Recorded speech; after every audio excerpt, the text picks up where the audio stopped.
Interaction in groups is an everyday occurrence for most of us. You're about to see a group of people who've been brought together to form a task force to complete a special project. During their interaction, you're going to see a variety of dynamics which will help us follow today's topic, group dynamics at work. I was thinking, you just hired a lot of people. Oh, no. Well, do your employees know the backup? If they did, then this wouldn't be... I have asked all of you to be on this special committee because we have a very important task to complete, one that will affect everybody here. Now, the company has decided to develop a new performance appraisal form, and this will evaluate all management, including supervisors.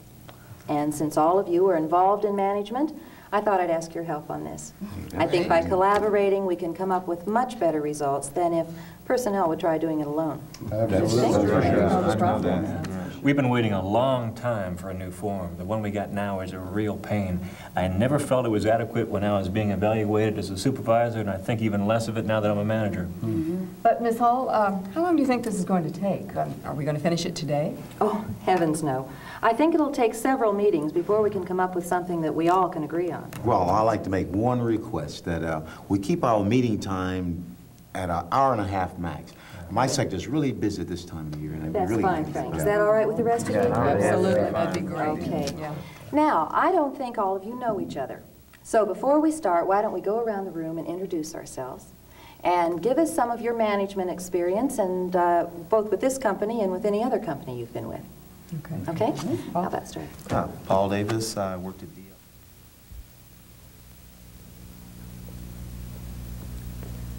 How many groups do you belong to?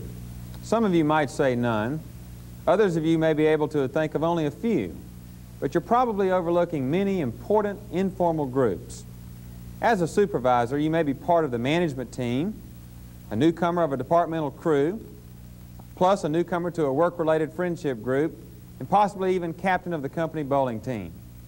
Since we all enjoy associating with other people, and we depend on others to fulfill many of our personal needs, it's important to understand how groups function in the work environment.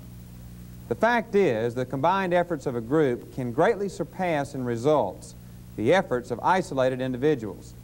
Now, many critics of group activity have focused on the apparent inability of committees to get anything done. These critics have missed the whole point of group activity, and they fail to see that in many cases, two heads really are better than one. And that leads us to a concept we'll call synergy. Synergy is a word popularly used to mean that in problem solving or creative thinking, 1 + 1 = 3 or even more. The principle is illustrated by a situation in Death Valley, California years ago when a young foreman named Stiles noticed that a team of 12 mules was hauling loads twice the size that 8 mules could haul. He began to think and experiment about that, and can you guess what size was found to be most efficient? Well, a 20-mule team wound up pulling 10 tons, or about half the capacity of a modern railroad freight car. This was the origin of 20-mule team borax, today a household word and an international trademark. But it was also synergy in action. Consider the possibilities when you begin to take advantage of the combinations of skills and abilities represented in any group of workers. Now, while a strong emphasis on groups means an inevitable decline in the importance of the individual, the inherent problem-solving capabilities of groups, the synergistic reactions, if you will, that occur when people exchange ideas, suggest that groups should be used in solving a wide variety of problems and creating original and useful ideas.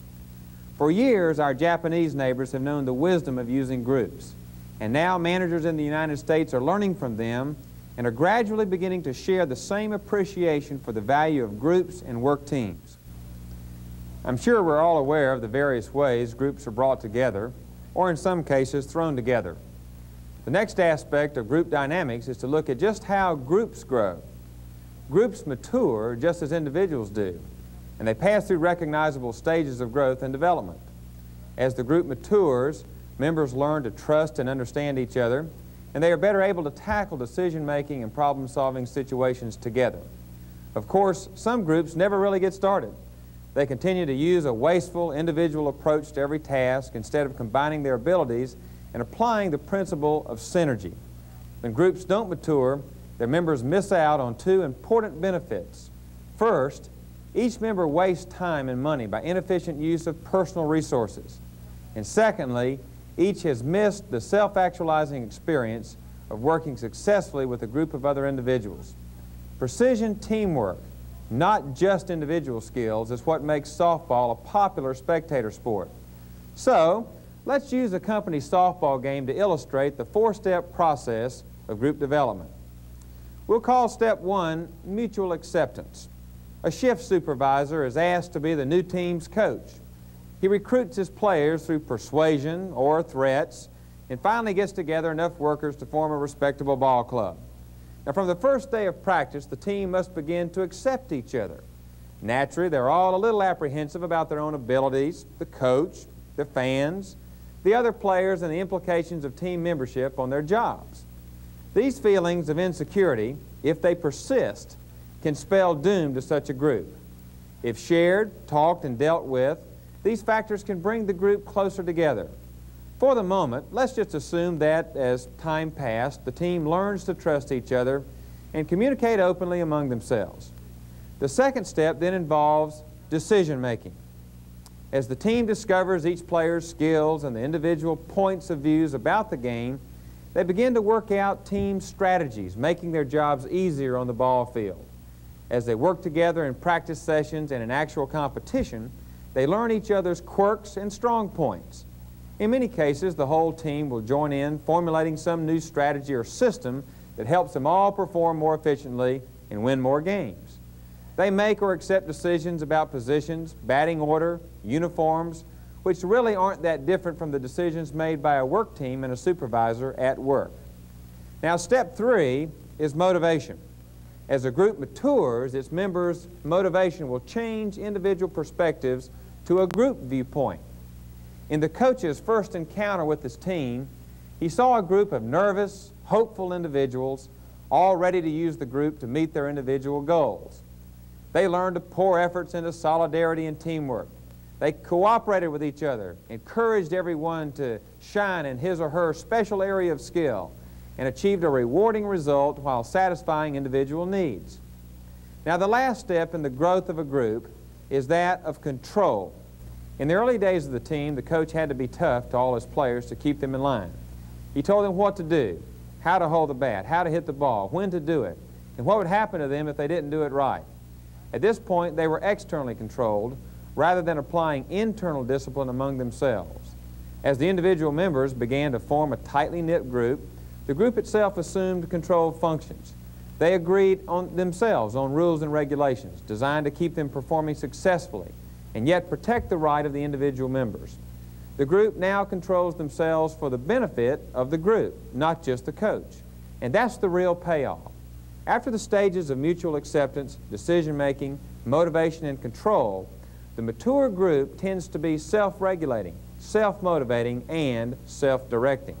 They take care of their own needs and solve problems within the group. At this point, any coach or supervisor, in our case, can begin spending more and more time on supervisory duties, basking in the glow of creating, coaching, and belonging to a championship team. We will return to our project group as they begin the challenging task of developing a management rating form. Since this is a new group operating together, where each person only knows one or two others, we can expect to see them going through the stages of group development, which were just mentioned. As you observe them going about their business, be prepared to describe the specific behaviors which illustrate those stages of mutual acceptance, decision-making, motivation, and control. I'm sure we're going to get to know each other a lot better during the time we spend working on this project. Frank, you and Bert have had experience doing this type of thing before, haven't you? Yeah. Well, we'll be relying on both of you to share your experience with us. I think we're going to need all the help we can get. It sounds to me like that we're pretty much in general agreement that we would like to just totally abandon our old form completely, right? Okay, then where do we start with the new one? I'd like to see us adopt some kind of form that will require little writing and time to fill out, yet it includes a lot of data. Hold it. If we just have a little check-off form, I don't see how it can be applicable to everybody's job. I mean, look, I'm used to working with a more open form where you fill out your objectives and then you check them off as they've been done. That little true-false questionnaire isn't going to be valid, it isn't going to be meaningful, and what are you going to get? You're just going to get somebody's own opinion. Well, what I think we're all talking about is format. And I hear one of you saying you would like something that's fairly simple and easy to fill out. Is that right? Okay, are we all in agreement with that one criterion? Absolutely. Well, yeah, as long as it's not too shallow or superficial. Okay. Well, I think the quality and the number of items on there will determine that, Bob. Yeah, I guess you're right. Well, now, I agree with Marvin. I don't want us to have a form that's too general, otherwise it'll be perfectly meaningless, another exercise in futility. But what we need is something that describes all of the typical managerial duties, and we ought to be rated on how well we perform each job, no matter what our job is or how high up in the company we are. Absolutely right, Lynn. There ought to be at least one section on the form that describes skills that every manager ought to have, or at least be developing. Skills, that's definitely got to be on there. But that's not all of my job.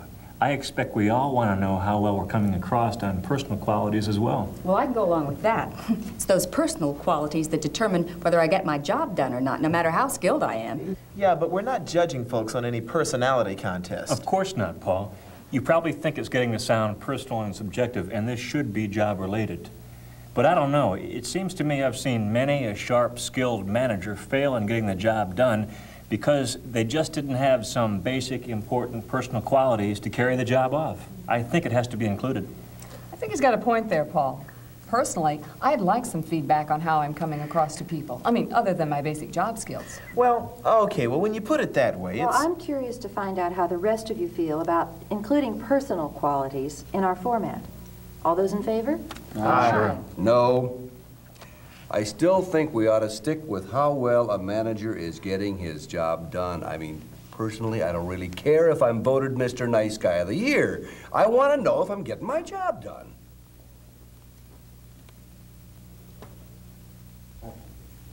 Well now, this work group has hit its first impasse. Take a few minutes to identify how the group is developing and progressing through the 4 stages: mutual acceptance, decision-making, motivation, and control.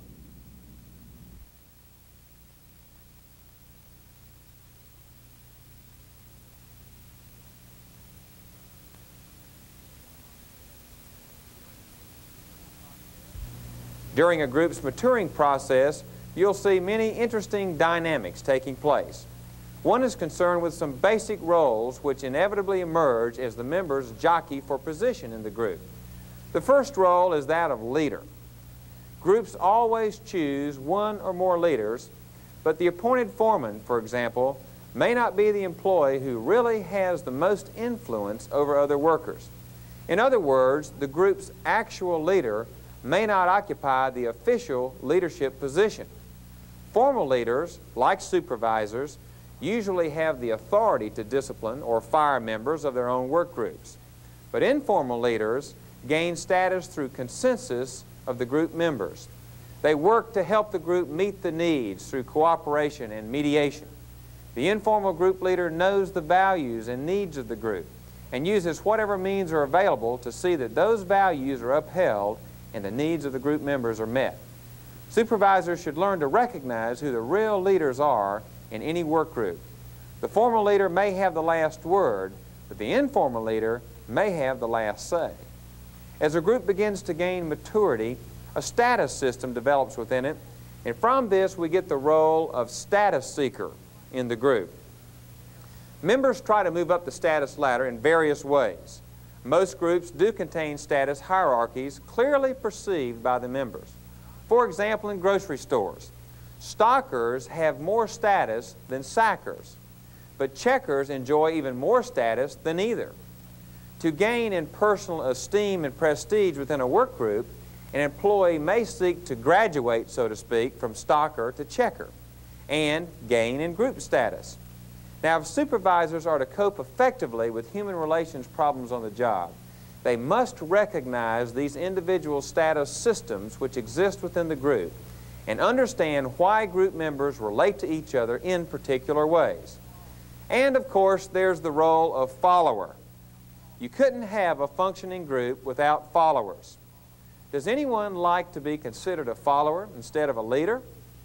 Now, there's a lot of talk about the value of good followers today in a lot of management literature. People who can follow directions and accomplish their task with a minimum of friction. It seems, however, that often rewards go to the leaders and rarely to their loyal workers. We all claim that our society's economic success and our personal achievement depend upon followers and backup crews. But if this is true, we should really start rewarding those who labor behind the scenes. Efficient, faithful workers, followers, are necessary to any group process, and the wise supervisor will recognize and cultivate these supportive, following employees. Rewards don't have to always be financial to be effective, but they should always be prompt and they should be meaningful. Now let's look a little more closely at the issue of social control in groups, one of the most interesting aspects of group dynamics. Getting a group to do what we want it to do is a complicated affair. Most groups use processes of control to keep their members in line. The most common type is that of group pressure. Now, group pressure is a powerful motivator. Many of our decisions are based consciously or unconsciously on a desire to conform to our group's standards of behavior. But in a work setting, group pressure can cause real headaches for the supervisor as well as the employee. Here's a good example. Ellen Green supervises a group of 10 workers in a shipping and receiving department. Now, management has learned that the workers' lunch period doesn't coincide with the lunch period of the truckers making deliveries to the group.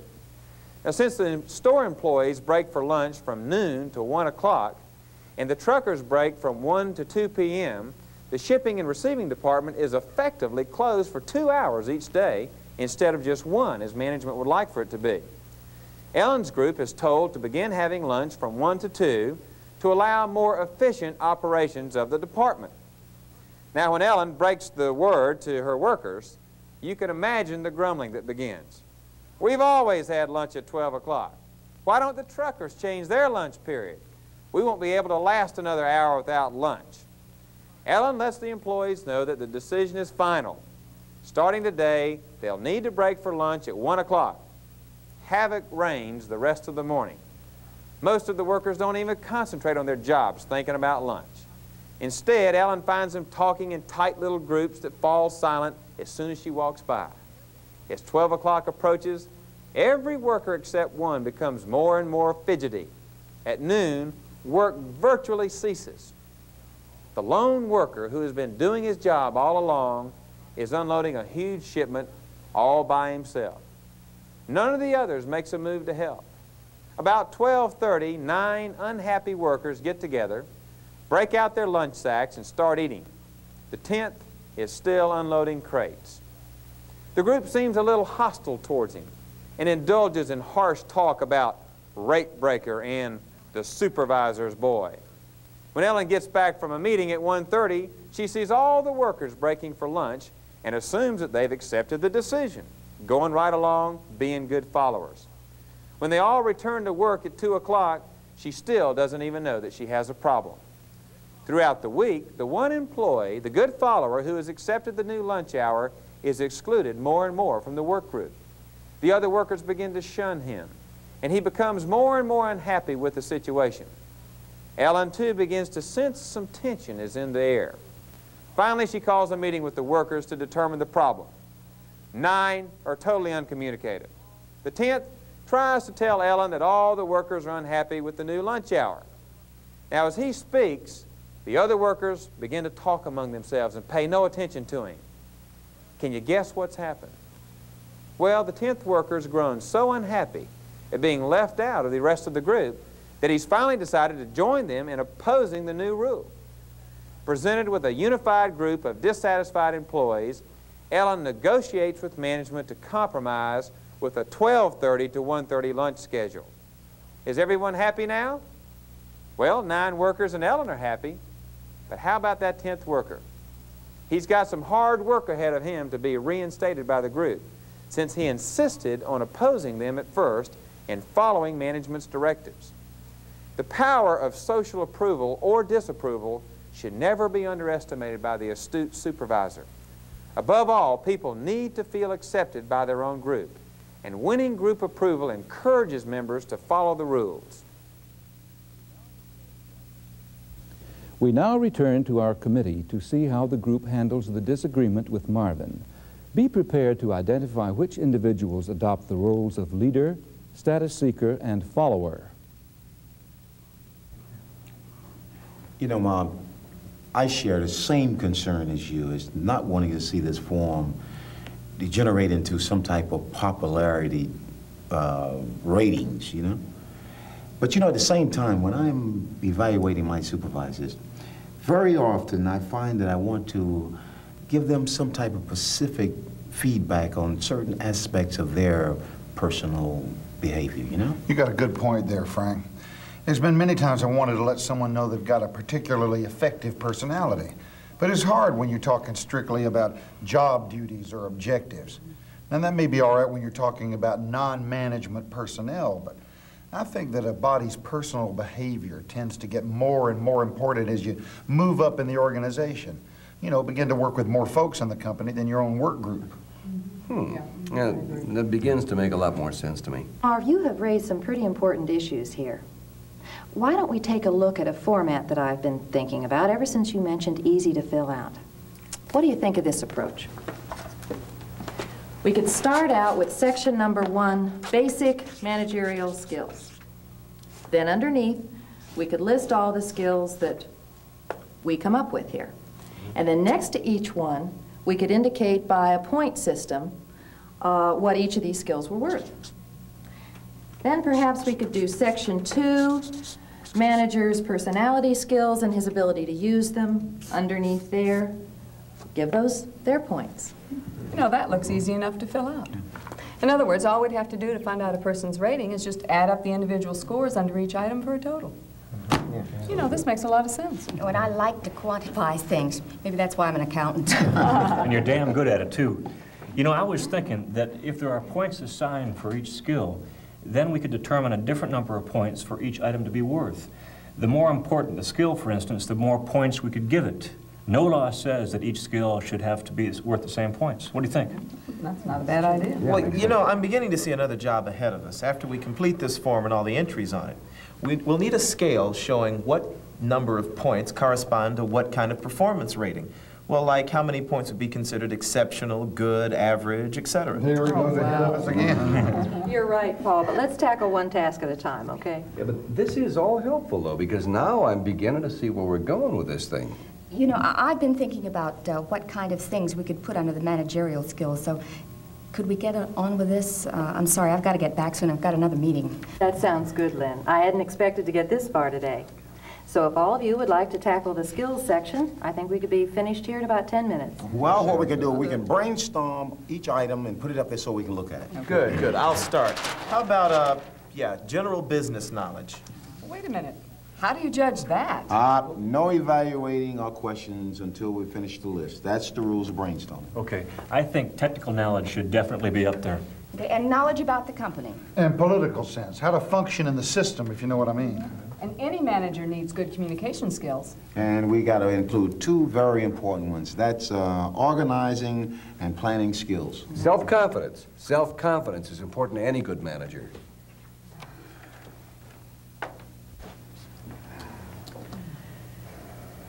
Well, I don't have anything else. Do any of the rest of you?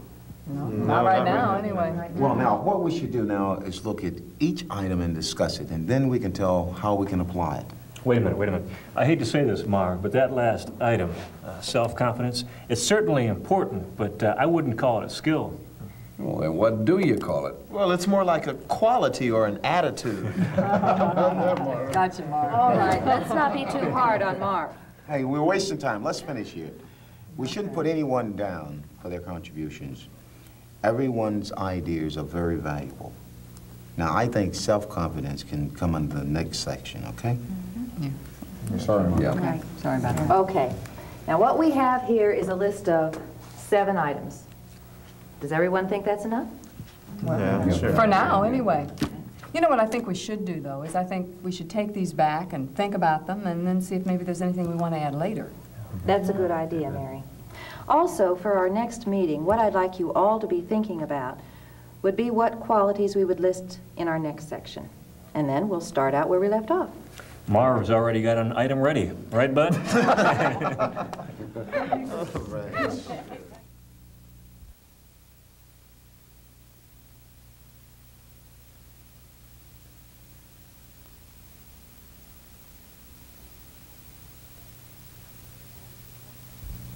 Now, as you review this important management concept of group dynamics, it'll be helpful for you to consider all the various groups you belong to: social groups, job-oriented groups, academic groups, and include informal, unorganized groups as well as organized ones. The principles we've been discussing today will come into sharper focus as you answer these questions. 1, what is the primary function of each group? Next, what role do you play in each group, and how has that role developed over time? Next, how mature or developed has each one become in the group? And finally, are you aware of the ways in which the group exerts pressure or control over its members? It's my hope that what we've been discussing here today will make your group experiences more meaningful and rewarding in your total professional supervisory development. This ends today's program on group dynamics. Please turn to Unit 5 in your workbook now and complete Exercise 3.